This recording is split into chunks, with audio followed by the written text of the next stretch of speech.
What is truth but a survivor's story? Yep. I love the quotes. Ain't that the truth? Managing Fortiche is like, sometimes I feel like a band manager. Like, guys, you're doing whatever you want, but I want you on stage at this time for the concert and the gig. And they're always on time at the end. So you have to trust them. Okay. There you go. Can't micromanage. That's so we cool, are in dude. 2017, and everybody is working really hard to deliver the pilot. Yeah. Wow. And then we had a discussion with Riot, explaining to us that we're not happy with the script, with episode 2 and episode 3.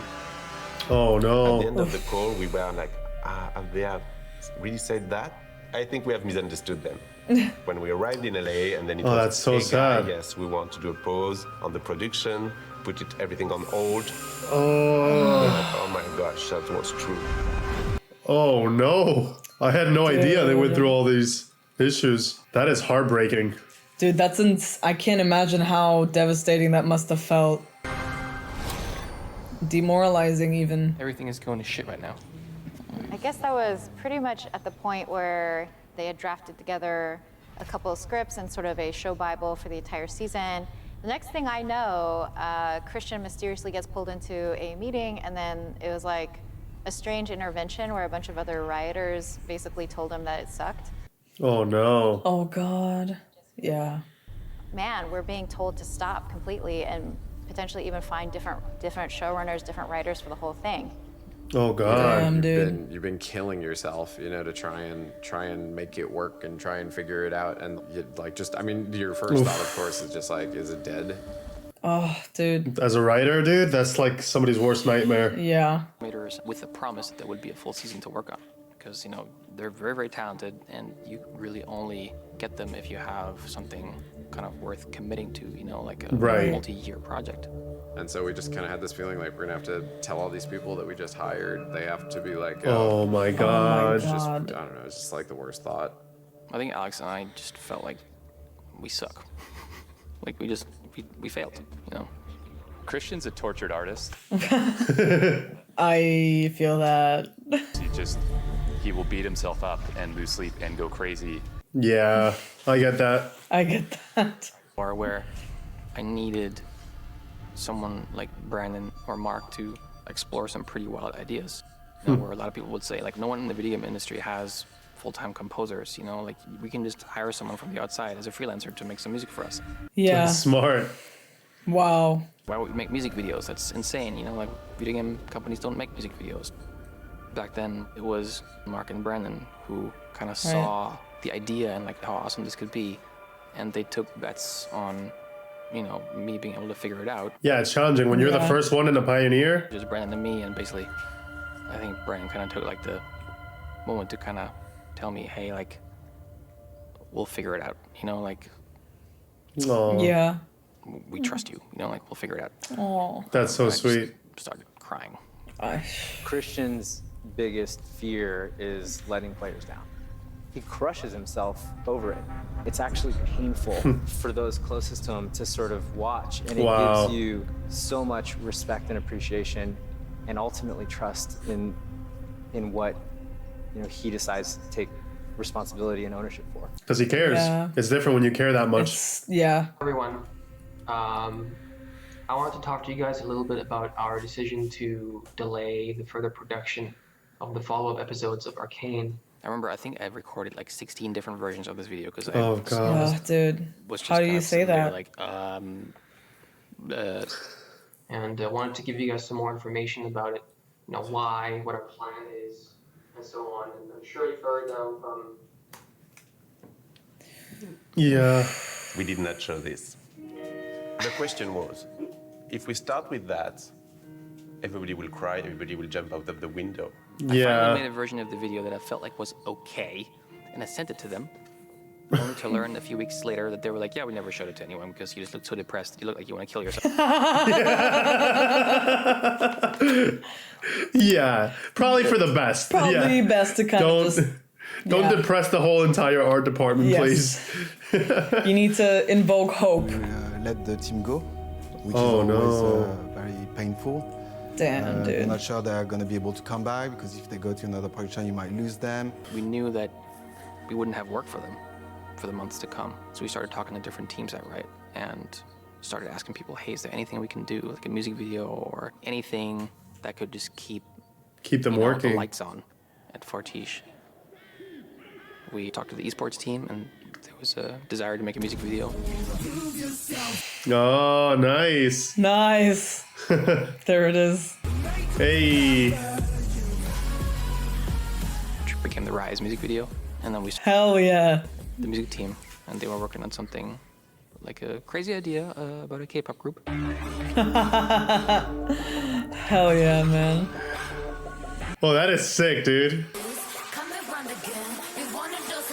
I love their animation, Wow. 2 music videos with us, which I think are still some of the best, if not the 2 best, on our YouTube channel. dude. Wow. Hey. Alex and I are shit at our jobs because if we hadn't taken that extra time to develop the story, Oh the my KD God. Popstars music video and the Rise music video would have never happened. Wow. That's so funny. Nous ont permis aussi de résoudre certains petits problèmes techniques qu'on pouvait avoir qu'on avait pu avoir sur le Oh. Got you. un peu plus le style Smart. Nice. de la série. Start working ahead of the problem. Yeah.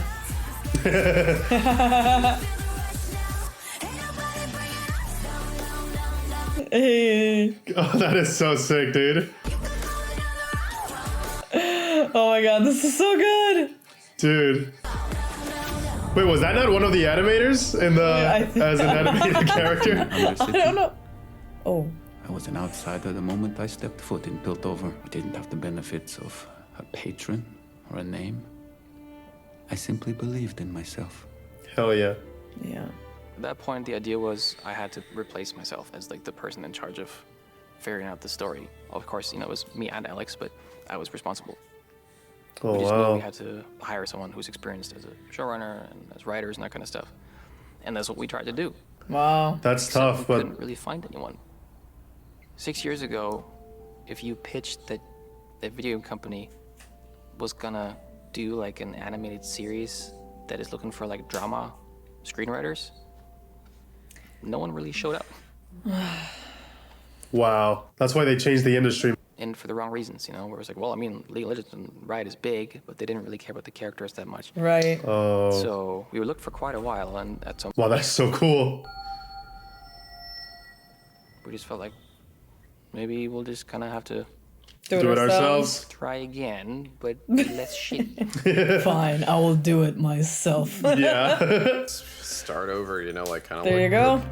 Look at what we do. That's when we started talking to showrunners. Like who could we bring in to just be an advisor? Right. That's when we found Monica Macer. She was a showrunner. She worked on Lost. Oh. About mentoring people, and she really helped us find the right way to realize our vision. Hell yeah, dude. Dude, more just about here's all about the process of how to craft a season, how to think about developing characters. I would love to get mentored by her. I know, man. So, Amanda was one of those writers. Nice. It's so good. It's so good. Trying to get into the heads of your characters in any way you can. Yeah. That is like most of the time as a scriptwriter. Writers teach me how to shoot a gun, like a sniper gun, right before I was gonna write Caitlin's episode last year. Cool. Nice. You gotta feel that, to... Yeah. They'll have scripts that they'll send over to you as kind of a sample of their work. Okay. And Amanda, I think with hers, it was comic book video game scientist. And her story was about a future world where we've colonized the moon. And I was like, this seems like it could be a good fit. I would prefer not to have a punching bag in my living room, but Yeah, that's a very Vi thing to have. right now. So Yeah. I actually never thought about how my kung fu translates to learning how Vi's a fighter. There you go. Yeah. Good luck, boys. But there's a fight scene in episode 5 of season 1. Which is the episode I wrote. Hell yeah. Hell yeah. That's what she wrote? One of the things I'm like so Wow. proud of is it's like between two women with like Yeah. a different body type, different, Yeah. like, both like really muscular. They're doing moves that you haven't necessarily seen women do before on Yeah, screen. they're fucking insane.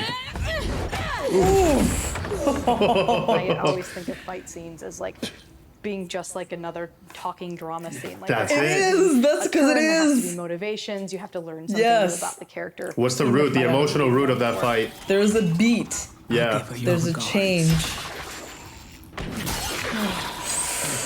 Yeah, I remember that. Oof. And then of course she's saved by another woman.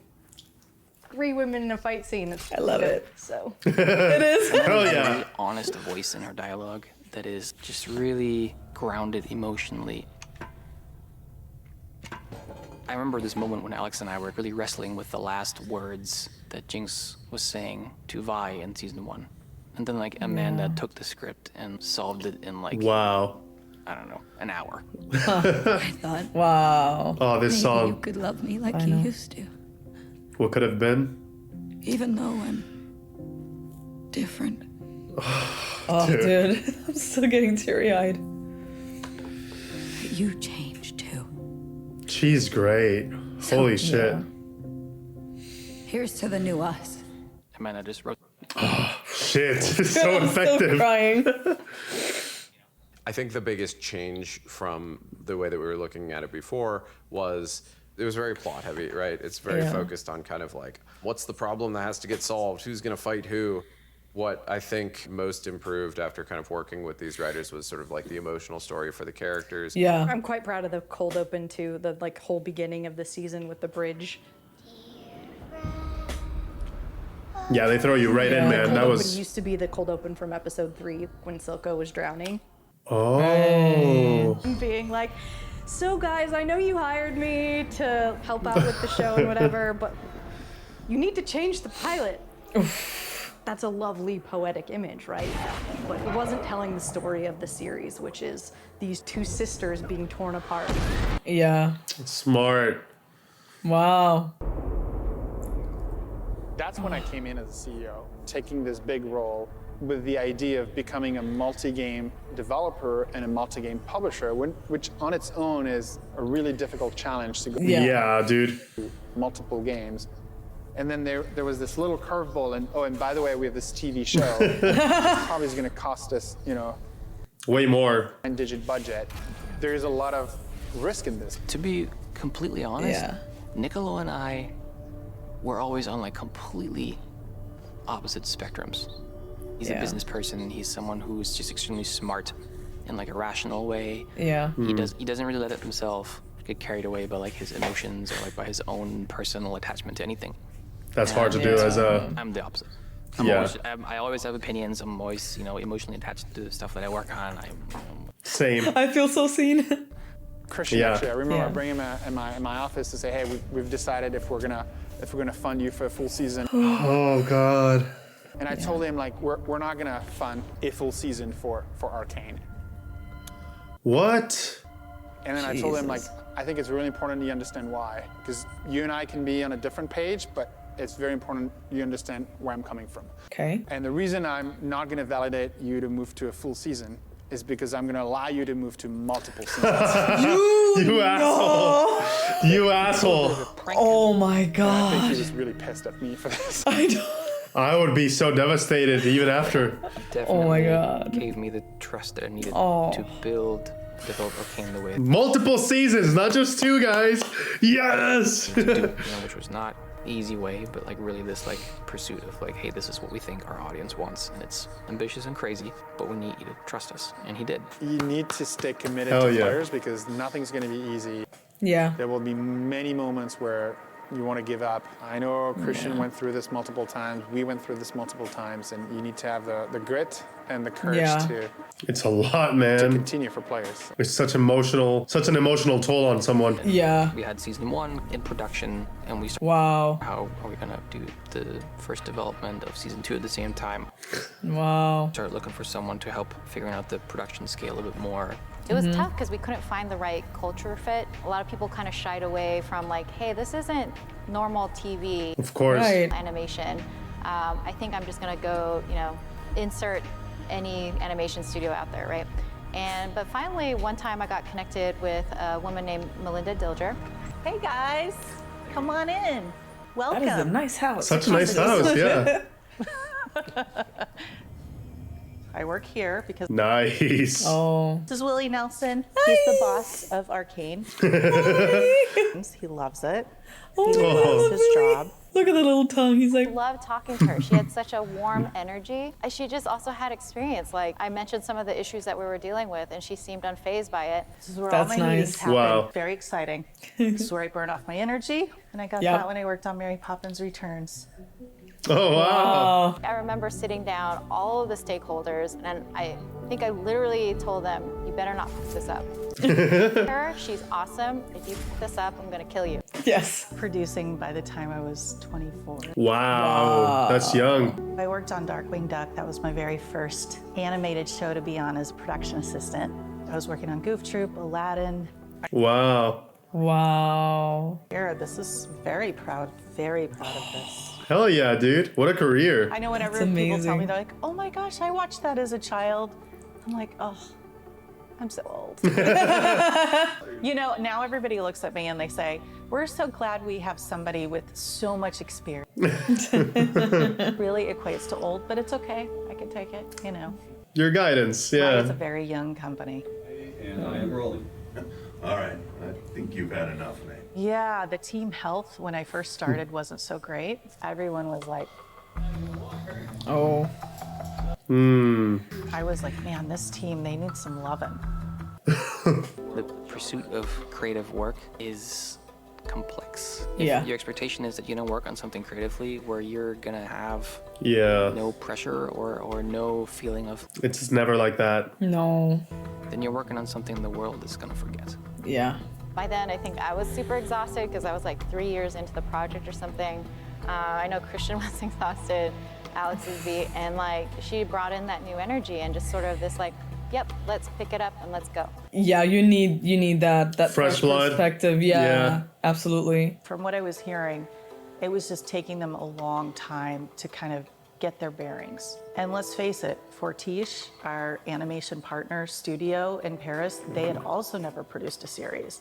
So you have a bunch of newbies trying to figure this out, and lo and behold, it is really a difficult process, and it's a challenging one, even for those of us that have been in the business for a really long time. Imagine. I missed a really long, important strategy meeting that answers all the questions of the universe. Hell yeah. Meetings. For Riot and the Rosebud meeting.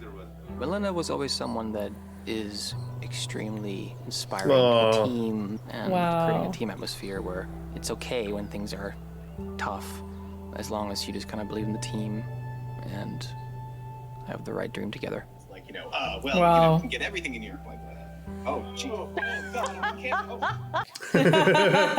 Didn't think you'd be on behind the scenes, and here you are. There's Eric Bergman, our poster. Oh my god. Hi, Eric's used to all the publicity. Eric, you're on mute. See, this is what we do every Zoom call. Hello. Somebody's always on mute. Yeah. I just came in and kind of rolled up my sleeves and went from department by department, just trying to get everybody together and get to know each individual on the team as Yeah.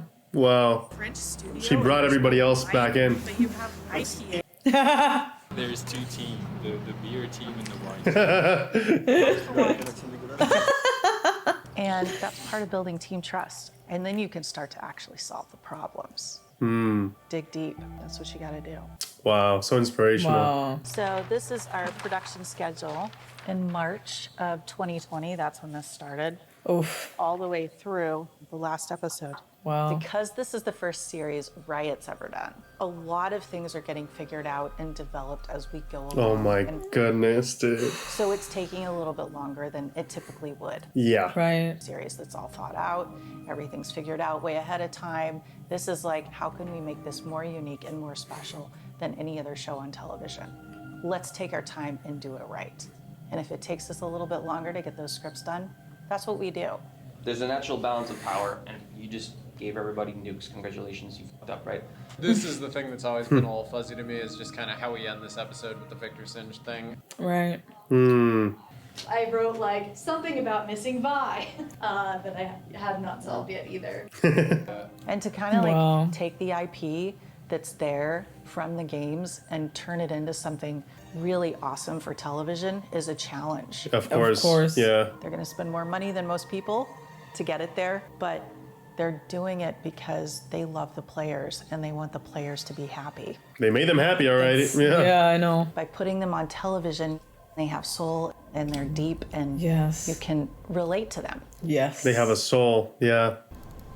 It's different when you see them, when you see their eyes and you see how they behave. The and they thought make them process, real. yeah, the feelings. Can this be sustained over 6 hours? Will people watch something like this and fall into the immersion of the animation? We definitely did. Yeah, that quality, yeah, To actually absolutely. have that quality to mesmerize an audience by staring at two characters, not saying a word. It's all between them in the air and the emotions. Aww. We all want to take animation to this place of mature drama. Yeah. Oof. And nuance Oh, that scene. and innovation, but it doesn't exist, and I think we together can do it. Wow. Just mind-blowing, dude. Wow.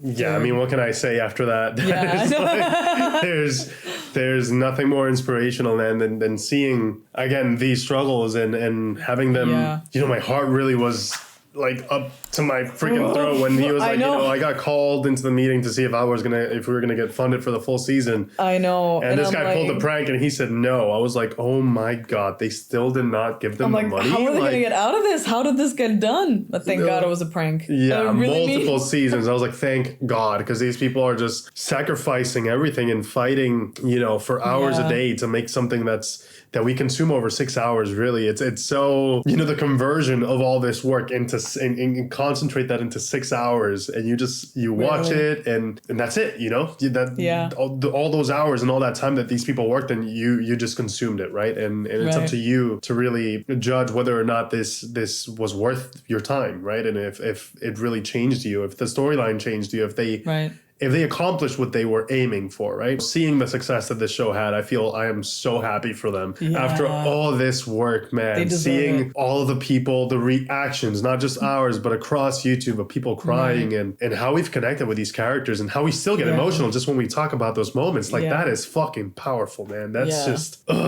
like shit, I get emotional just talking about it again. I know. And the thing is, like, what's so beautiful about this is also to see the collaboration and how you need a bit of everything, right? You need the plot, the structure, and the rationale of things, but then you gotta add the flourish of the emotions, the emotional drive. And that's what makes it relatable and understandable. It's what makes you angry, what makes you happy, what makes you sad, and what makes the characters so real. Obviously, in our discussions in the comment section, you know, we've talked a lot about this already. Every single character is so fleshed out, and you can tell how much work these people have put in to make them as real as possible. Because when you look at real life, good people are capable of doing bad things, and bad people are capable of doing good things every once in a while. Yeah, we're all morally gray at some point. Yeah, like it's no more one complex than good and evil. Exactly. It's always complex. Yeah. Everyone is selfless and selfish at some point in their lives. What's the quote? Like, we are the villains of somebody's story out there, right? Yeah, that's what. It's like at some point you are gonna be the villain in someone else's story and the hero in someone else's story. Because it's a very good question he said in the beginning, right? It's like, can you forgive a monster? What defines a monster? What is good versus evil really, if not perspective?